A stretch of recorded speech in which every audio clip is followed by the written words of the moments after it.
नमस्कार शेतकरी मित्रांनो, हिरवं शिवार परिवारामध्ये आपलं सहर्ष स्वागत. मित्रांनो, आपण हिरवं शिवार या यूट्यूब चॅनलच्या माध्यमातून वेगवेगळ्या पिकांविषयी माहिती घेत असतो. आजच्या धावपळीच्या जीवनशैलीमुळे व योग्य संतुलित आहार न मिळाल्यामुळे कमी वयामध्ये आपण आजारांना आमंत्रण देतो. उत्पन्नामध्ये वाढ होण्यासाठी आपण रासायनिक खतांचा बेसुमार वापर करत आहोत. यामुळे अन्नधान्याच्या पौष्टिकतेमध्ये देखील बदल होत आहे. परिणामी आपण जे दररोजच्या जीवनामध्ये अन्नद्रव्य सेवन करतो त्यामधून शरीराची गरज भागत नाही व आपण आजाराने ग्रासले जातो. आताच्या युगामध्ये अगदी कमी वयामध्ये हृदयरोगासारखे आजार उद्भवत आहेत. या रोगांवर नियंत्रण ठेवण्यासाठी पौष्टिक फळांचे सेवन करणे अत्यंत आवश्यक झाले आहे. आज आपण अशाच एका फळाविषयी माहिती घेणार आहोत. त्या फळाचे नाव आहे ॲवोकॅडो. ॲवोकॅडो हे एक विदेशी फळ आहे. याचे सर्वात जास्त पीक हे अमेरिकेत घेतले जाते. ॲवोकॅडो या फळामध्ये खूप सारे औषधी गुणधर्म आहेत. ॲवोकॅडोच्या सेवनामुळे बीपी, शुगर, कॅन्सर, किडनीचे आजार, हृदयरोग, लिव्हर संबंधी आजार अशा अनेक आजारावर नियंत्रण ठेवता येते. त्यामध्ये 20 प्रकारचे विटामिन देखील आढळून येतात. यामुळे या फळाला खूप मागणी आहे. परिणामी यापासून मोठ्या प्रमाणावर उत्पन्न मिळते. आज आपण या पिकाविषयी माहिती घेणार आहोत. ॲवोकॅडोची महाराष्ट्रात सर्वप्रथम लागवड परमेश्वर थोरात यांनी शिवनी, तालुका, जिल्हा बीड येथे केली आहे. परमेश्वर थोरात हे कृषी पदवीधर आहेत. यांच्या शेतातील ॲवोकॅडोचा बाग पाहण्यासाठी महाराष्ट्रातीलच नाही तर इतर राज्यातील शेतकरी देखील येत आहेत आणि त्यांच्या शेतातील ॲवोकॅडोच्या बागाला व्हिजिट देत आहेत. परमेश्वर थोरात यांना ॲवोकॅडोची लागवड करण्यासाठी ज्या अडचणींचा सामना करावा लागला तसा इतर शेतकऱ्यांना करावा लागू नये म्हणून ते येणाऱ्या सर्व शेतकऱ्यांना मोलाचे मार्गदर्शन करत आहेत. परमेश्वर थोरात यांना कृषी क्षेत्रात केलेल्या उल्लेखनीय कामगिरीबद्दल राज्यस्तरीय ध्येयरत्न पुरस्कार 2020ला दिला आहे. त्याबरोबरच कृषी सेवक पुरस्कार, कृषीरत्न व आदर्श युवा शेतकरी पुरस्कार अशा विविध पुरस्काराने सन्मानित करण्यात आले आहे. महाराष्ट्र राज्याचे कृषी मंत्री माननीय धनंजयजी मुंडे साहेब यांनी देखील परमेश्वर यांच्या पाठीवर कौतुकाची थाप टाकली आहे. त्यांनी बाणेर, जिल्हा पुणे येथे झालेल्या ॲवोकॅडोच्या पहिल्या कार्यशाळेला देखील आपले मार्गदर्शन केलेले आहे. या कार्यशाळेत सहभाग नोंदवून येथील शेतकऱ्यांना ॲवोकॅडोची शेती कशी करायची व कोणती काळजी घ्यायची याविषयी पूर्णपणे त्यांनी मार्गदर्शन केलेले आहे आणि माहिती दिलेली आहे. आता आपण त्यांच्या नर्सरीबद्दल जाणून घेऊयात. मी परमेश्वर आबासाहेब थोरात, राहणार शिवनी, तालुका, जिल्हा बीड. आज या ठिकाणी मी माझ्या स्वतः नर्सरीमध्ये उभा आहे आणि माझ्यापाशी अनेक विदेशी झाडं आहेत, फळाचे आहेत, फुलाचे आहेत आणि काही असे विदेशी झाडं आहेत की जर आपण युवा शेतकऱ्यांनी जर शेतामध्ये त्याची लागवड केली तर एकरी आपल्याला 10 ते 12 लाख रुपये उत्पादन मिळणारे काही विदेशी झाडं आहेत आपल्यापाशी. आता ह्याच्यापाशी आहेत हे फणस आहे, हे लाल फणस आहे, ह्याला फळं यायला सुरुवात झालेली. त्याच्यानंतर असे भरपूर फणसाला फणस लागलेले. आता हे कलमाचे फणस आहेत आणि ह्याला हे मधातून लाल फणस आहे. त्याचबरोबर हे फळ दिसतंय ते हे झाड आहे ते ॲवोकॅडोचं झाड आहे. हे अमेरिकेमध्ये ह्याची शेती केली जाते आहे आणि ह्याचं एकरी उत्पादन ह्याचं कमीत कमी 10 ते 12 लाख रुपये आहे. तर ह्या फळाचे फायदे असे आहेत की हे बीपी, शुगर, डायबिटीज आणि कॅन्सरसाठी चालतं.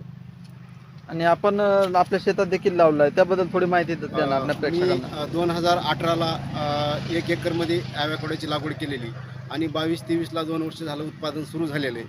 आणि मी बेंगलोर आणि हैदराबाद आणि पुणे ठिकाणी ॲवोकॅडोची माल सप्लाय देत आहे आणि अतिशय चांगला भाव मिळत आहे.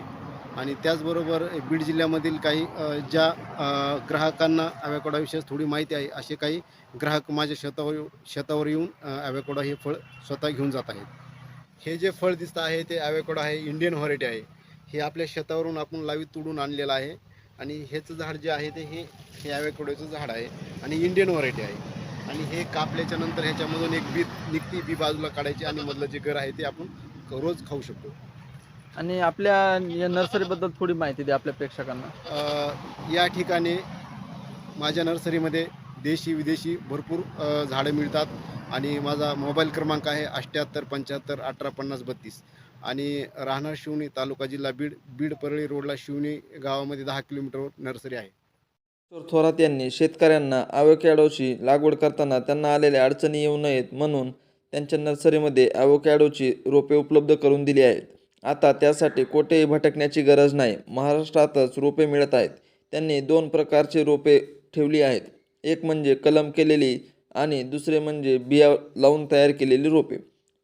ॲव्होकॅडोबरोबरच त्यांच्या नर्सरीमध्ये विविध प्रकारचे भाजीपाल्याचे तसेच शोभेच्या झाडाचे देखील रोपे मिळतील. आपण पाहू शकता इकडे चिकूचे झाडे दिसत आहेत. सोबतच फणसाचे रोपे दिसत आहेत. इकडे मॅक्रोमियाचे देखील झाडे उपलब्ध आहेत. याचे पीक बांगलादेशमध्ये घेतले जाते.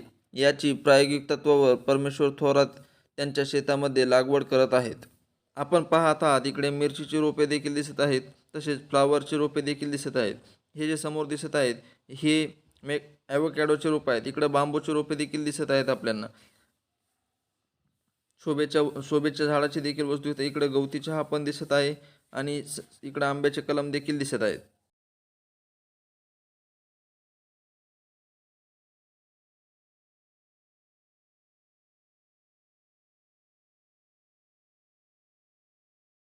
त्याबरोबरच वेगवेगळे शोभेची झाडे जी आहेत त्यांची रोपे कलम इकडे त्यांनी ठेवलेले आहेत. आपल्याला नर्सरीमध्ये ज्या प्रकारचे रोपे पाहिजे आहेत त्या प्रकारचे रोपे अवेलेबल होत आहेत. इकडे ड्रॅगन फ्रूटचे देखील कलम केलेले जे ठेवलेले आहेत ते आपल्याला दिसत आहेत. आपण ड्रॅगन फ्रूटची लागवड करण्यासाठी देखील परमेश्वर थोरात यांच्याकडून रोपे विकत घेऊ शकतो. समोर पेरूचे झाडे देखील दिसत आहेत. नारळाचे लावलेले आहेत.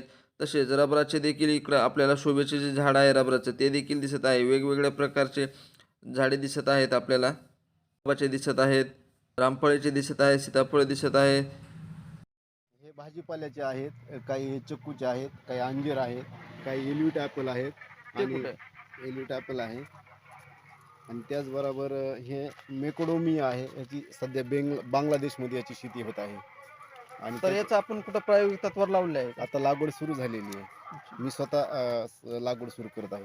त्याचबरोबर हे दिसतं आहे इकडे सफरचंदचे झाड आहेत. मित्रांनो, पूर्वी सफरचंद म्हटलं की थंड हवेचे ठिकाण आठवायचे, कारण सफरचंद हे फक्त थंड हवेची ठिकाणीच यायची. परंतु आता अशा काही व्हरायटी विकसित झाल्या आहेत ज्या आपल्या भागामध्ये किंवा उष्ण भागामध्ये देखील सफरचंदाचे पीक येण्यायोग्य आहेत. त्याचबरोबर हे सीडलेस लिंबुणी आहे. ह्याच्यामध्ये बिगर बिया आहेत, बी निघत नाही आहे. त्याचबरोबर आपल्या शेतात एक इकडं आपण लाल केळी वगैरे लावलेली सुद्धा आहे आणि जी आहे हे ती लाल केळी आहे. हे जे झाड आहे हे लाल केळीचं झाड आहे आणि याला केळं लाल येणार आहेत. याचं पूर्ण बुड बघायला लाल आहे. पूर्ण बुडापासून पूर्ण झाडच लाल लाल दिसत आहे आणि याला केळी देखील लालच येतात. आपण पाहू शकतो इकडे चिकूचे झाड आहेत. इकडे आंबा आहे. कोणता आंबा आहे हा? केशर आंबा. केशर आंबा आहे. ज्या बी शेतकरी बांधवांना हे जे आहे ते जायफळ आहे. इकडे जायफळाचं देखील झाड आहे. आपल्या इकडं मॉलमध्ये महागडा इस्रायलचा ऊस म्हणून भेटतो आपल्याला, काळा ऊस. काळा ऊस. तर त्याची देखील यांनी प्रायोगिक तत्वावर इथं लागवड केली आहे आणि याच्या पुढे चालून त्याचं ते बेणं तयार करून आपल्याला ते पण अवेलेबल होणारच आहे काही दिवसामध्ये. परमेश्वर थोरात हे स्वतः कृषी पदवीधर आहेत आणि त्यांनी वेगवेगळ्या पिकांवर संशोधन केलेले आहे. त्यांची जी नर्सरी आहे या नर्सरीचं नाव पदवीधर नर्सरी आहे आणि ही नर्सरी हायटेक नर्सरी आहे. इथं वेगवेगळ्या प्रकारचे झाडे आपल्याला मिळून जातील आणि त्याबरोबरच परमेश्वर थोरात यांचा अनुभव व त्यांचे मार्गदर्शन आपल्याला नक्कीच लाभेल. ही नर्सरी बीड परळी हायवे लगत घोडका राजुरी फाट्याजवळ आहे. आपण पाहू शकता या पदवीधर नर्सरीचे बॅनर देखील लावले आहे आणि इकडे ॲड्रेस देखील दिलेला आहे. त्यांचा कॉन्टॅक्ट नंबर आहे. आपल्याला जी माहिती लागत असेल किंवा आपल्याला कुठल्या फळाची झाडं घ्यायची असतील तर ते अवेलेबल आहेत की नाही त्यांच्याशी कॉन्टॅक्ट करून आपण माहिती घेऊ शकता आणि नंतर त्यांना खरेदी करू शकता. मित्रांनो, या व्हिडिओच्या माध्यमातून घेतलेली माहिती आपल्यासाठी नक्कीच फायद्याची ठरेल आणि आपण जर चॅनलवर अजून नवीन असाल तर सबस्क्राईब करायला विसरू